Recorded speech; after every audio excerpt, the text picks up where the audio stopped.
अजब प्रेम की गजब कहानी में अब तक की स्टोरी में आपने सुना केशव और सुप्रिया दोनों की शादी हो गई थी। केशव को कंपनी से निकाल दिया गया था। वह काम की तलाश में कई कंपनियों में अर्जी दे चुका था, पर उसे कहीं काम नहीं मिल रहा था।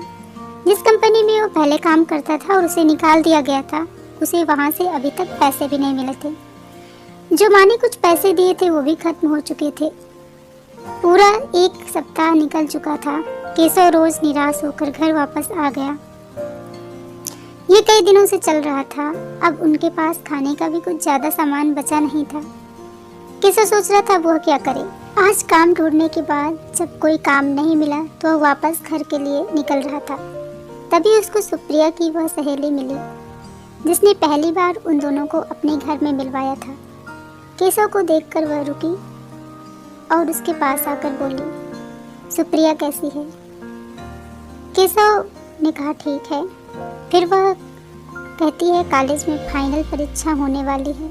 अगर तुम चाहो तो सुप्रिया को परीक्षा दिला दो, जिससे वह ग्रेजुएट हो जाएगी। ये उसके लिए अच्छा होगा। हो सकता है उसे कहीं अच्छी जगह पर काम मिल जाए। केशव को यह बात सही लगी। उसने सोचा कि यह सही कह रही है, पर केशव ने कहा उसके पास तो किताबें नहीं हैं, वह पढ़ाई कैसे करेगी। सुप्रिया की सहेली ने कुछ किताबों के नाम बताए और बोली, इसको ये किताबें दिला देना, इससे इसका पूरा पेपर अच्छे से हो जाएगा। और वो वहाँ से चली गई। केशव जाकर के किताबें खरीदता है। उसने देखा कि किताबें लेने में उसके सारे पैसे खत्म हो चुके थे, जो थोड़े से उसके पास बचे थे। घर के लिए वापस निकल गया। घर में कुछ राशन नहीं बचा था। रास्ते में केशव सोचता हुआ जा रहा था वह दोनों क्या करेंगे। सुप्रिया के पास पहुंचकर उसने सुप्रिया को झोला पकड़ा। रोज की तरह काम नहीं मिला बोलकर बैठ गया। सुप्रिया ने झोला खोला और देखा तो किताबें थीं। सुप्रिया ने कहा, किताबें किसकी हैं? केशव ने कहा, तुम्हारी। केशव ने बताया कि परीक्षा होने वाली है फाइनल।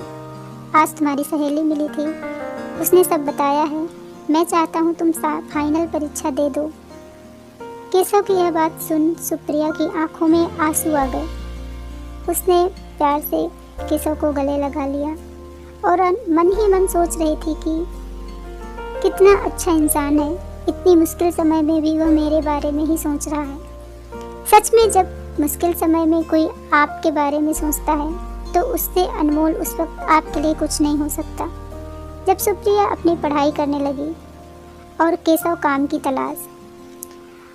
आज जब केशव कंपनी अपने पैसे मांगने पहुंचा तो उसे वहां उसके 10 दिन के 1300 रुपये मिल गए।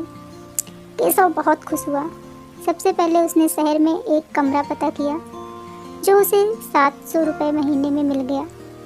बचे हुए 500 से वह इस महीने का खर्च चला लेगा, ऐसा सोचकर वह घर पहुंचा। आज केशव की खुशी का ठिकाना नहीं था, क्योंकि बहुत दिनों बाद उसे किसी समस्या का हल मिला था। सुप्रिया को सारी बात बताई और बचा हुआ सारा सामान अपने पास लेकर दोनों शहर की तरफ चल दिए। चलते हुए दोनों के मन में एक दूसरे से वादा कर रहे थे कि वह हर कठिन परीक्षा में एक दूसरे के साथ रहेंगे। शहर पहुंचकर वह जब पहली बार अपने नए घर में जाने लगे तो सुप्रिया ने उन्हें रोका। सुप्रिया ने कहा, यहाँ से हमारे जीवन की नई शुरुआत होती है। मैं चाहती हूँ हम दोनों एक साथ इस घर के अंदर जाएं और एक दूसरे से वादा करें कि जिस तरह अभी तक हम दोनों ने एक दूसरे का साथ दिया है, वैसे ही हम हमेशा आगे भी साथ देते रहेंगे। सुप्रिया की यह बात सुनकर केशव मन ही मन मुस्कुरा रहा था। केशव ने मुस्कुराते हुए सुप्रिया का हाथ पकड़ा और दोनों कमरे के अंदर चले गए। कुछ दिनों में केशव को एक छोटी सी नौकरी मिल गई। पैसे कम थे पर दोनों का गुजारा हो जाता था। थोड़े दिन बाद सुप्रिया की परीक्षा हो गई। अब सुप्रिया घर में फ्री रहने लगी थी। सुप्रिया ने केशव से अपने काम करने की बात की। केशव ने कहा कि वह काम कर रहा है, सुप्रिया चाहे तो काम कर सकती है। सुप्रिया ने कहा कि मुझे तुम्हारा साथ देना है। केशव ने कहा ठीक है। सुप्रिया ने ट्यूशन पढ़ाना शुरू किया। धीरे धीरे सुप्रिया को ज़्यादा ट्यूशन मिलने लगे। सुप्रिया पूरा दिन अब ट्यूशन पढ़ाने लगी थी। केशव घर से बाहर काम करता था। फिर एक दिन केशव ने कहा सुप्रिया को आगे की पढ़ाई करनी चाहिए। सुप्रिया ने इस बात पर विचार किया। दोनों ठीक ठाक पैसे कमा लेते थे। केशव की कमाई से घर चल जाता था। सुप्रिया के पैसे से बचे हुए गृहस्थी का सामान लेते और कुछ पैसे बचाकर सुप्रिया अपनी पढ़ाई के लिए जमा करती। उनका जीवन अब अच्छे से चलने लगा था। ऐसा नहीं था कि उनके जीवन में उतार चढ़ाव नहीं आया, बहुत उतार चढ़ाव आए। कई बार दोनों में लड़ाई झगड़े भी हुए, पर उन दोनों ने उनका मिलकर सामना किया। अब सुप्रिया एक स्कूल में टीचर है। उनके 2 बच्चे भी हैं। केशव की माँ कभी कभी शहर आकर उनके पास रहती है। केशव भी कभी कभी गांव जाता है, पर सुप्रिया कभी उस गांव में वापस नहीं गई। सुप्रिया की माँ ने कई बार कहा भी कि वह घर आ जाए, कभी घर में घूम जाए, पर सुप्रिया वहाँ नहीं जाना चाहती थी। सुप्रिया और केशव की कहानी आगे भी ऐसी चलती रही।